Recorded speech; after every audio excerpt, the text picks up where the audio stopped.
My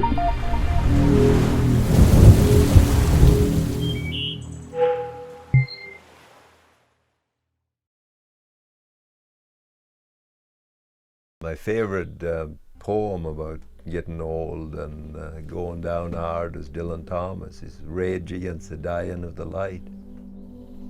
I've always believed in doing things by hand, and I prefer to do things the more uncertain way, you know. You have to see what you're doing as being fairly important. Maybe a part of your survival, and then you can do what I do. I've been here since 1979. That must be over 30 years, I guess. Yeah. I was unhappy with the way I was making a living. It was so meaningless. And I've always liked being on the land and doing gardening and so on. So I decided that I'm going to try and make a living at it.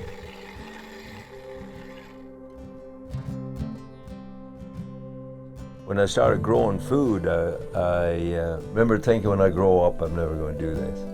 And wondering if I could do it or not. And then I come to realize that this is really important, to feed my family and my friends and people around me. I started learning more too, and the horses got better. I got more confident in the fact that maybe I might be able to do it. People I work with have to become really important to me. They have to be exceptional people. People get on a big machine and they have that power. With a horse, you have to be polite. You have to ask them. You have to get their willingness and attention. To me, it's more like being on a boat in rough water, that there's always movement going on, and you always have to be in touch with the movement.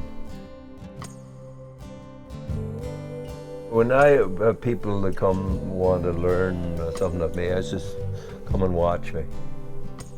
I'll show you how I do it. And if you're doing it just because you're going to get $11 an hour, it's not enough for that kind of work. But if you're doing it so you can learn to do it well, then it's worth your while doing it. The biggest tragedy is that there's people today that they don't know why they're alive. They don't know why they're on this earth.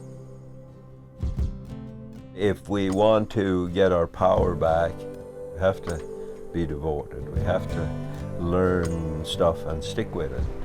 It will define our lives. I go out there and I do what I can, and if it doesn't work, I've tried.